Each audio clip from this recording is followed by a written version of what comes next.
కి ఒక హెల్ప్ అవ్వాలి అండ్ ఒక సపోర్ట్ అవ్వాలి because they are part of the nature. ఇటువంటి కమ్యూనిటీ యానిమల్స్ ని ఈ రోజు కమ్యూనిటీలోంచే జరిపేయాలి అన్న నిర్ణయం officials and especially supreme court magistrate అందరికి కూడా చేతులెత్తి దండం పెడుతూ మేము కోరుకునేది ఒకటి ఏంటంటే a kind empathy and a review on this particular thing అనే ఒక చిన్న రిక్వెస్ట్. అది దాని గురించి అని చెప్పేసి వాళ్ళు పూజ అది చేసుకున్నారు.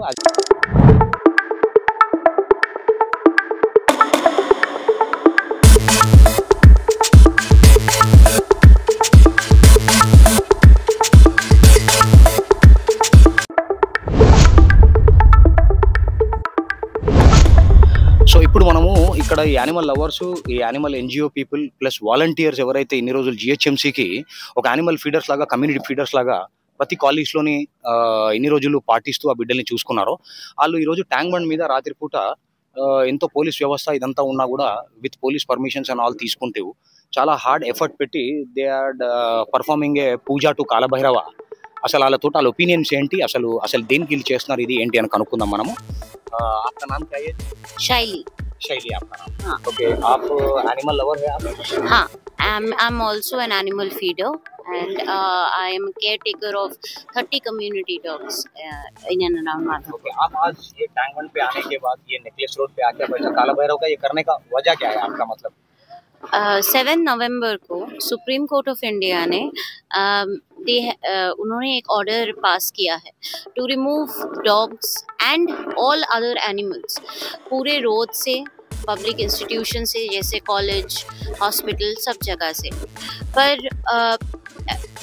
जो हमारा पॉलिसी था SNR policy, sterilise, neuter, release, उस पॉलिसी को हटा के उन्होंने एक्नॉलेज किया है कि पॉलिसी वर्क नहीं किया है. पर जो हुआ है इसके बाद सभी जगह से सब एनिमल्स को उठा के लेके आ रहे हैं. पर ये तो ठीक नहीं है ना. एंड जो शेल्टर्स में हैं उनको बोल रहे हैं बट मतलब उन लोग को अंदर कर देंगे. पर शेल्टर्स कहाँ हैं? शेल्टर्स नहीं है. हमारे पास जो है वो है ABC सेंटर्स, जो स्ट्रेन, न्यूटर और रिलीज पॉलिसी के तहत हम लोगों ने बनाए हुए हैं, गवर्नमेंट्स ने बनाए हुए हैं. तो अभी जो उठा के 500 डॉग्स, 200 डॉग्स, 300 डॉग्स ये जो उठा के वो लोग अंदर डाल रहे हैं, जो एनिमल्स बाकी सब कैटल को जहाँ से उठा के अंदर डाली, ये कहाँ पे जाएंगे, वहाँ पे क्या इंफ्रास्ट्रक्चर होगा, उन लोगों का क्या होगा, वो हम कोई भी नहीं सोच रहे हैं. तो चाह रहे क्या आप सुप्रीम कोर्ट से, क्या या मेनका गांधी जी से? आप मेनका गांधी जी का फोटो भी लगाए, आप पीपल फॉर एनिमल्स पीटा से भी है आप लोग, सब लोग. तो आप असल एक्चुअली एक्सपेक्ट क्या कर रहे हैं आप लोग? What you want from supreme court और एनी मैजिस्ट्रेट्स और superiors? We want them to understand कि इंडिया का जो फैब्रिक है it's around animals, around environment, ये हमारे बहुत दिनों से we have grown up around animals, we have loved animals.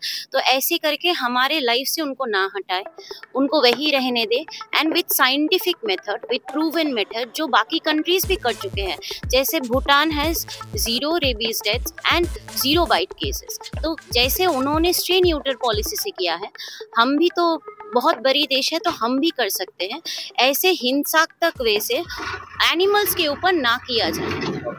So యాక్చువల్గా ఇప్పుడు ఈ శైలి గారు అనే పర్సన్ ఎవరైతే ఉన్నారో ఇవి తన కన్వే చేయడం ఏంటి అంటే ఒక స్టెరిలైజేషన్ అనే పాలసీ ప్రకారంగా ఏదైతే ఒక పర్టికులర్ ప్రోటోకాల్ తీసుకున్నారో జిహెచ్ఎంసీ కానీ లేకపోతే గవర్నమెంట్ కానీ యానిమల్ హస్బెండరీ కానీ యాజ్ పర్ నౌ అది ఒక చిన్న ఫెయిలియర్ అయినట్టు ఆల్రెడీ డిక్లరేషన్ అక్నాలజ్మెంట్ కూడా దొరికింది అని అంటున్నారు. మరి అటువంటి క్రమంలోని ఇస్తానబుల్ లాంటి కంట్రీస్, టర్కిష్ లాంటి కంట్రీస్ ఉంటే ఆ కంట్రీస్లో ఉన్న లాంటి యానిమల్ లాస్ తీసుకొని వస్తూ ఇక్కడ చాలా బాగా చేసుకోవచ్చు కదా అని she's giving a opinion as a animal lover. ఈరోజు బాలు అని చెప్పేసి వన్ ఆఫ్ ద పర్సన్ ఇక్కడ బాలకృష్ణ గారు అని చెప్పేసి తను కూడా ఇక్కడ ఈ యానిమల్ ఎన్జిఓలతోటి వాళ్ళతో పాటు కూర్చొని ఈ ఇక్కడ యానిమల్ లవర్స్ అందరూ ఏదైతే పూజ చేస్తున్నారో ఈ పూజలోని ఈయన కూడా పార్టిసిపేట్ అవుతున్నారు. అసలు యాక్చువల్లీ ఈయన ఇంటెన్షన్స్ ఏంటో కనుక్కుందాం మనం. బాలు గారు మీరేంటండి, ఇప్పుడు మీరు ఒక యానిమల్ లవర్ అయి మీరు ఇది చేస్తున్నారు, అసలు ఈ కార్యక్రమం చేపట్టడానికి కారణం ఏంటి? మీరు అసలు ఏం కోరుకుంటున్నారు సుప్రీం కోర్ట్ నుంచి కానీ లేకపోతే జిహెచ్ఎంసీ నుంచి కానీ ఏం కోరుకుంటున్నారు యానిమల్ హస్బెండరీ నుంచి? హలో, నేను లాస్ట్ ఒక 4-5 ఏళ్ళ నుంచి ఈ యానిమల్ వెల్ఫేర్లో ఉన్నాను. చాలా వరకు మేము డాగ్స్ కేర్ చేస్తుంటాము. మేము కూడా మా సొంత ఇంట్లో నేనున్న దగ్గర హైదరాబాద్లో మేము సొంత డాగ్స్ పెంచుతుంటాము, ఫీడింగ్ చేసుకుంటాము. రెస్క్యూ ఎక్కడైనా ఎమర్జెన్సీ అయినా కూడా మేము చేసుకుంటాం రెస్క్యూ. అయితే ఇది ఏదైతే సుప్రీంకోర్టు దీని మీద డిసిషన్ ఇచ్చిందో ఇది ఏ ఉద్దేశంతో ఇచ్చిందో తెలీదు. ఎన్నో సమస్యలు ఉన్నాయి సొసైటీలో. ఢిల్లీలో అయితే మీకు తెలుసు ఎన్ని ఎన్ని ఎన్ని రేపులు జరుగుతున్నాయో, ఎన్ని ఎన్ని దారుణమైన ఉన్నాయో అవన్నీ పక్కన పెట్టి వీటి మీద ఎందుకు ఫోకస్ చేస్తుందో అర్థం. అంటే ఇవి మాట్లాడలేవనా, వీటికి నోరు లేదనా, వీటి కోసం ఎవరు నిలబడలేరన్నా. అవి ఆల్రెడీ మేము ప్రూవ్ చేసాం. ఇంతకుముందు ఒకసారి డిసిషన్ ఇచ్చింది, మళ్ళీ దాన్ని బ్యాక్ తీసుకుంది. ఎంత రచ్చ జరిగిందో మీకు తెలుసు. అదే ఇప్పుడు చాలా మంది ఇవి రేబీస్ రికార్డ్స్ అయ్యి కూడా చాలా ఫేక్ చూపిస్తున్నారు అది అని అంటున్నారు. అది ఎంతవరకు నిజమండి? ఇక్కడ ఒక విషయం ఏంటంటే చాలా మంది తెలియజేసిందంటే రేబీస్ కు 4 డోసుల వ్యాక్సినేషన్ ఉంటుందండి. ఇది వీళ్ళు ఏం చేస్తున్నారంటే చాలా వరకు 4 డోసుల్ని 4 బైట్స్ లాగా వీళ్ళు రికార్డ్ చేస్తున్నారు. అది క్లియర్ కాదు, టోటల్లీ రాంగ్ ఇన్ఫర్మేషన్. ఓకే అండి, ఇప్పుడు ఈ రోజు మరి స్టెరిలైజేషన్ అన్న పర్టికులర్ ఏదైతే ప్రోటోకాల్ తీసుకొని మున్సిపల్ కానీ లేకపోతే గవర్నమెంట్ కానీ యానిమల్ హస్బెండరీ కానీ ఇన్ని ఇయర్స్ నుంచి ఫాలో అయ్యారో, మరి ఆ పర్టికులర్ ప్రోటోకాల్ ప్రకారంగా మరి వాళ్ళు ఫాలో అయినప్పుడు ఈ రోజు అదే ఫెయిలియర్ కూడా అయ్యింది మా వల్ల అని చెప్పి కూడా జడ్జ్మెంట్లో ఒక దగ్గర ఇవ్వడం కూడా జరిగింది. మరి ఇప్పుడు అంటే ఫెయిలియర్ అయిన తర్వాత ఆ ఫెయిలియర్ ఓవర్కమ్ చేయడానికి ఎవరైనా మనం ఇంకెలా ప్రాణాలు కాపాడగలుగుతామని ఆలోచిస్తారు, కానీ ప్రాణాలు ఎలా తీసేయగలుగుతామన్నది ఆలోచిస్తుంది సుప్రీంకోర్టు అని కొంతమంది యానిమల్ లవర్స్ అనడం అంటూ జరుగుతుంది. మరి అది ఎంతవరకు కరెక్ట్ అనుకుంటున్నారు మీరు? ఇప్పుడు ఈ స్టెరిలైజేషన్ విషయంలో గవర్నమెంట్ కి ప్రతి ఏడాది ఫండింగ్ వస్తుంటే సెంట్రల్ నుంచి, కానీ ఈ స్టెరిలైజేషన్ లో అది వాళ్ళు ఆల్రెడీ ఫెయిల్ అయ్యారు. ఆ విషయం అందరికీ తెలుసు. Most of the Animal lovers వీటికి ఇది హ్యాండిల్ చేసుకొని రెస్పాన్సిబిలిటీ తీసుకొని ఈ కేర్ కానీ వాటి మన స్టెరిలైజేషన్ కానీ వ్యాక్సినేషన్ కానీ వాళ్ళు చేస్తున్నారు. ఇప్పుడు lot of NGOs in there Hyderabad they are doing effortlessly on this. కానీ గవర్నమెంట్ నుంచి ఎలాంటి సపోర్ట్ ఉండదు, ఎలాంటి ఏది ఉండదు. వాళ్ళు ఓన్ మనీ పెట్టుకొని వాళ్ళు ఓన్ మనీతో కష్టపడి చేస్తున్నారు. లిటరల్ గా గవర్నమెంట్ చేయాల్సిన పనిలో 70% వీళ్ళే చేస్తున్నారు. ఈ ఎనిమల్ లవర్స్ ఎవరైతే ఉన్నారో, యాక్టివిస్టులు ఎవరైతే ఉన్నారో వాళ్ళు చేస్తున్నారు. కానీ మా సైడ్ నుంచి ఏం చెప్పేది ఏంటంటే ఈ బ్యాగ్ తీసుకునేంత వరకు మేము వదిలిపెట్టేది లేదు, మేము ఫైట్ చేస్తూనే ఉంటాం. ఎంత దూరం వెళ్తాం ఎంత దూరం వెళ్తాం. ఓకే. సో ఈ రోజు మనం ఇక్కడ animal lovers and NGO people ఎవరైతే ఈ పర్ఫార్మెన్స్ చేస్తున్నారో వీళ్ళందరితో కూడా మనం తెలుసుకున్న కొన్ని విషయాలు ఏంటంటే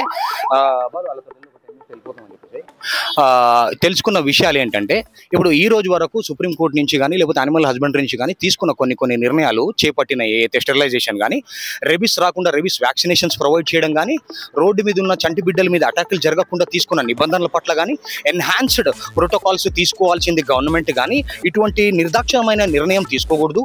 ఎంతో మంది హిందూ ధర్మంని నమ్మి హిందూ ధర్మాన్ని ఫాలో అయ్యే ఎంతో మంది మనోభావాలు దెబ్బతినే విధంగా, మన రిలీజియన్ని కూడా ఇన్సల్ట్ చేసే విధంగా ఇలాగా ఈరోజు మనము వీలవుతే మనము యానిమల్స్కి ఒక హెల్ప్ అవ్వాలి అండ్ ఒక సపోర్ట్ అవ్వాలి. Because they are part of the nature. పంచభూతాలలో మనకి పంచభూతాలు ఎంత ఇంపార్టెంటో అలాగే ఇవి కూడా ఒక కీలక పాత్ర ప్లే చేసేదే మన ఈ కమ్యూనిటీ యానిమల్స్. ఇటువంటి కమ్యూనిటీ యానిమల్స్ని ఈరోజు కమ్యూనిటీలోంచి జరిపేయాలి అన్న నిర్ణయం కాలేజెస్లోంచి, హాస్టల్స్లోంచి, యూనివర్సిటీస్లోంచి తీసేయాలన్న నిర్ణయం ఏదైతే యానిమల్స్ గురించి ఉందో, ఈ సుప్రీంకోర్టు యొక్క తీసుకున్న జడ్జిమెంట్ మీద రివ్యూ కోరుతూ ఎంతో మంది తెలంగాణ స్టేట్లోని, హైదరాబాద్లోని అనేకమైన ఎన్జిఓలు కానీ, అనేకమైన యానిమల్ ఫీడర్స్ కానీ ఎవరైతే డికేడ్స్ నుంచి ఈరోజు without even single penny of a salary they had been working effortlessly and giving their stand to the GHMC as care takers and care givers, and they had been awarded few of the certificates and as well as few of the rewards by the local mayors. And ఇంత చేసిన తర్వాత కూడా ఈరోజు ఏం లేదు, వాళ్ళు ఒక రిక్వెజేషన్ పెట్టుకున్నారు సుప్రీంకోర్టు మ్యాజిస్ట్రేట్స్ నుంచి, అందరి నుంచి ఏంటంటే ఈ పర్టికులర్ రివ్యూ ఏదైతే ఉందో ఈ జడ్జిమెంట్ మీద రివ్యూ తీసుకోవాలని మనస్ఫూర్తిగా కోరుకుంటూ ఈరోజు వీళ్ళు ఈ నెక్లెస్ రోడ్, ఈ ట్యాంక్ బండ్ ఏదైతే ఉందో ఈ నెక్లెస్ రోడ్ ఆధ్వర్యంలోని ఇలాగా క్యాండిల్ ది ర్యాలీ లాగా చేసుకుని అక్కడ కాలభైరవుడినే మనస్ఫూర్తిగా కోరుకుంటూ దండం పెట్టుకుని ఇక్కడ అగరబత్తీలు అవన్నీ వెలిగించి ఒక పూజ చేసుకున్నారు. సో సాక్షాత్తు ఇంకా భైరవుడే వాళ్ళ మాట విని ఆ దేవుడు కనికరం చూపించాలి అని. ఎందుకు ఈరోజు మీరు ఇక్కడికి వచ్చారు అని అడిగితే వాళ్ళు ఏమంటారంటే మనిషికి కానీ జీవరాశికి కానీ, ఎటువంటి జీవరాశికైనా ఎటువంటి మనిషికైనా ఏమైనా ఆపద వచ్చింది అంటే ముందు మనం తలుపు తట్టేది అది మన దైవం, మనం నమ్ముకున్న మన దేవుడు. సో ఇటువంటి దేవుడు గురించి, దైవం గురించి జోరు ఇటువంటి రాత్రి పూట ఆడబిడ్డలు, ఆడపడుచులు ఈరోజు వేరే ఇంటి ఆడబిడ్డలు రోడ్డు మీదకి వచ్చి మూగ బిడ్డల కోసం అని చెప్పి ప్రాణాల కంటే వ్యతిరేకంగా పోరాడుతూ కూడా ఎన్నో కాన్సిక్వెన్సెస్ ఫేస్ చేస్తూ ఈరోజు ఇటువంటి ర్యాలీ కండక్ట్ చేయడం జరిగింది. Hats off to them. And we from Hyderabad media channel, we request the government and as well as the people who are responsible, superiors and the officials and especially Supreme Court magistrate అందరికి కూడా చేతులెత్తి దండం పెడుతూ మేము కోరుకునేది ఒకటి ఏంటంటే a kind empathy and a review on this particular thing అని ఒక చిన్న రిక్వెస్ట్. అది దాని గురించి అని చెప్పేసి వాళ్ళు పూజ అది చేసుకున్నారు. As Hindus they have performed a Kalabhairava puja here by grace of God, and tomorrow also with the help of police permission and all they had approached to DCP office Central Zone, and today they had submitted the letter also in Lake Police. So tomorrow also they would be performing a puja from 11 p.m. in the night till 11 a.m. Of Kalabhairava Jayanti. So Kalabhairava Jayanti కూడా రావడం, ఆయనని సాక్షాత్తు ఆ దేవుని తలుచుకొని వీళ్ళు చేస్తున్న ఈ దాన్ని హ్యాట్స్ ఆఫ్ చెబుతూ Hyderabad media channel also supporting them. Thank you so much.